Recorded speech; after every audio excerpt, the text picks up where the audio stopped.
In this course, you'll learn to paint this German Shepherd in watercolor. Let's begin with the eyes, nose, and a little bit of the mouth. First, we'll create a pale gray map of the prominent features in the eyes and the nose. These lines and shapes will serve as a helpful guide as we apply further layers of color. And then, layer by layer, we'll build the darker values. Now let's begin to take the eye darker with layers of burnt umber.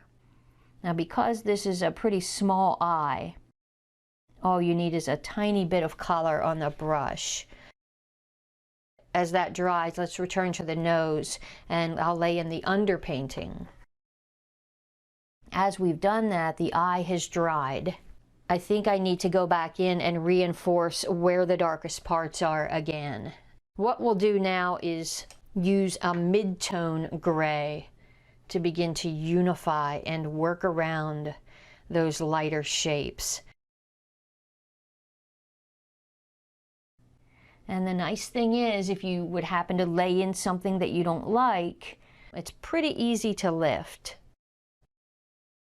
Another area that I typically give attention to is the mouth, and we can begin to lay in where the mouth is so we can keep track of it. All of this right now is creating a map for ourselves. So keep it pale. While we were doing that, the nose has dried, and layer by layer, we'll take it darker as we create contour and curve. So continue working your way around the nose, reinforcing the darkest parts, reinforcing midtones, thinking about creating contour by going darker. Make sure it's dry, and then you can gently apply this very pale gray over the nose. And now, let's begin to build the colors in the rest of the German Shepherd. We'll begin by establishing the foundational colors, a map of the lightest values that we can see. We'll start with the underpainting, the absolute lightest color that we can see. Then, we'll establish a pale map of the other colors that we see in the subject, what will be the tans, browns, grays, and blacks. The idea at this stage is to create a map that you can use as a guide as you progress through the painting, and these pale colors are the starting point for the darker values and textures to come.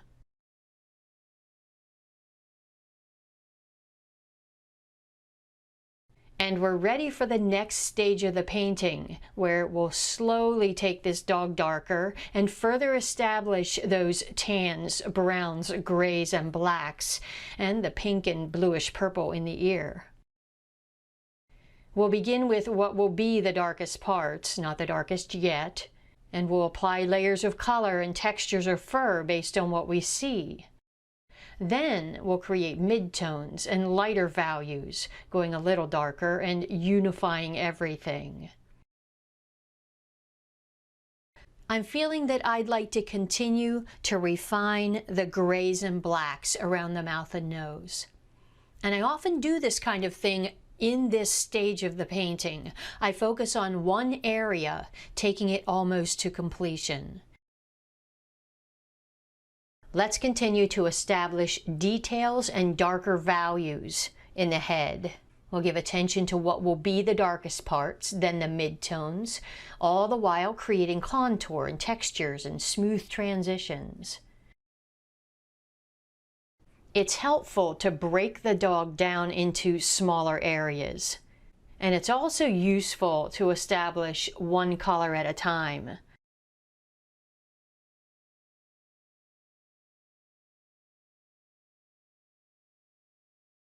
Sometimes when there is a lot going on in an animal, you tend to feel a little overwhelmed and you just don't know where to go next.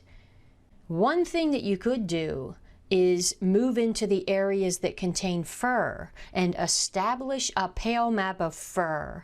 That often serves as a guide in going darker in value.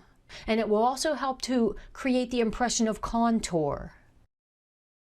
I'm going to use pale yellow ochre to create the lightest value of fur that I see.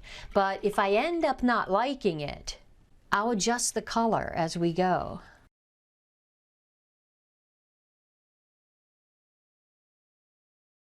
So we're still creating a pale map of fur. This is burnt umber. Sometimes I'll lay in fur, but at other times I'll simply apply a layer of color. If you're not seeing burnt umber, you might want to change it up. Use a different kind of brown. What I'd really like to do now is give attention to the pale gray that I'm seeing in some of these lighter shapes and also in the ear.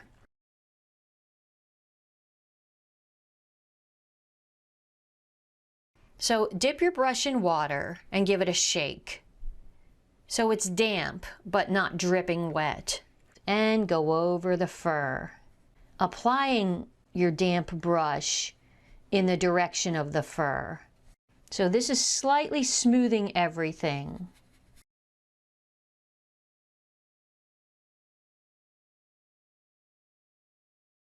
I'm being drawn to the shadow area. I feel like I've got the textures and the fur in place, and I'd like to take this area especially darker. And I'll experiment with layers of dark brown or even gray, depending on what we see. And this is representing not the darkest yet. We've gone a little darker. It's representing a mid-tone value. And then what we'll do is when it's dry, we'll go in and go darker where needed. This has dried. What I'd like to do is take this even darker. I'm using a gentle touching motion to apply the color. That helps to prevent previous layers of color from lifting.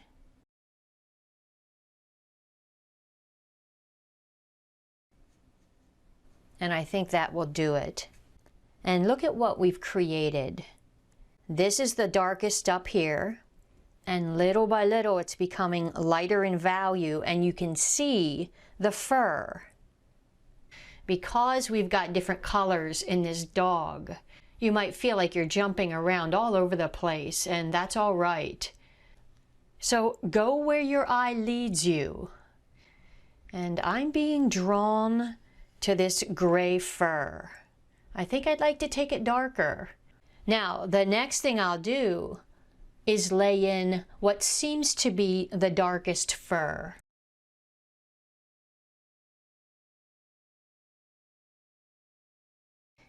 I'll continue to lay in dark fur, but I'll begin to space it further apart. When you think you've got all of the darkest parts in place, you can go right into the midtones. Make sure it's dry. I'm thinking a glaze. Yeah. That's creating a dark brown. I like that. And it's going to appear different as I move over this way because there's less and less gray underneath. We can create this slightly darker value right along here. And little by little it becomes lighter. And as we apply what really is a glaze here, we're smoothing the fur. So now I'm seeing a smoother transition from dark to light. Let's see what would happen if I would gently apply gray. I'm avoiding the darkest parts. I don't want to accidentally pull any of that color or smear, but right here. And you wouldn't even need to place this everywhere. You could just place it here and there. Work around lighter shapes or bits of fur that you'd like to appear lighter in value.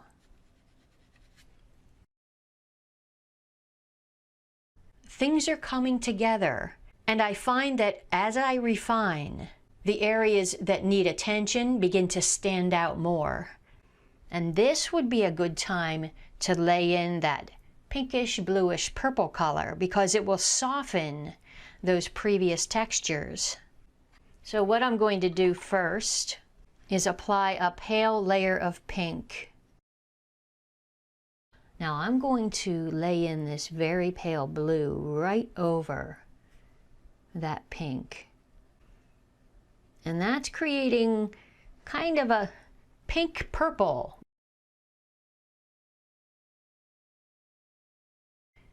Now this is going to take a couple layers of color because I'm seeing a darker pinkish color down here. And I'm seeing some darker values of that bluish pinkish purple. So we need to just allow each layer to dry.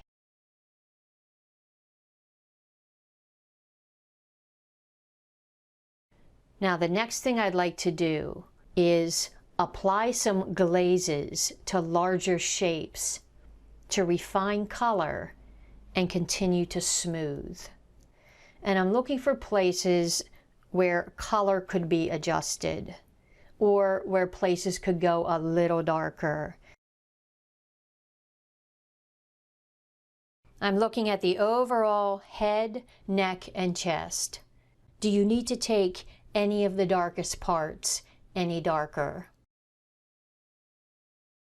And when you're happy with the darkest parts, move into the midtones, areas that could go a little darker, or colors that need to be refined, or textures that could be added or smoothed.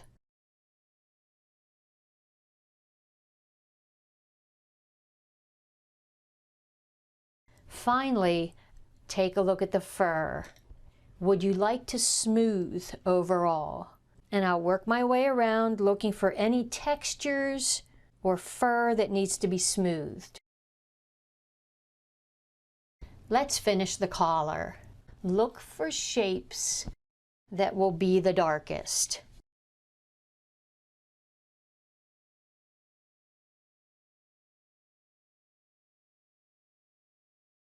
And when you think you've got that in place, we'll move into colors that are not quite as dark. I'm looking for places that are slightly darker, either blue or gray.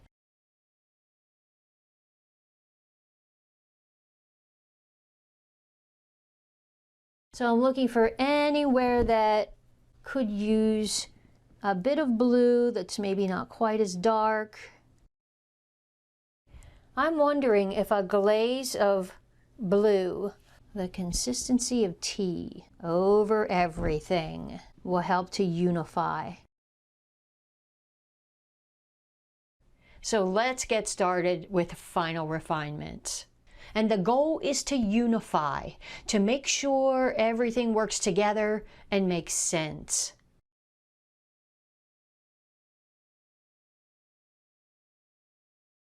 And when you're happy with what you see, you're finished. I hope you found this video helpful and enjoyable. I invite you to visit our online school where you can learn to create this and other pets and animals in watercolor. Thanks for watching.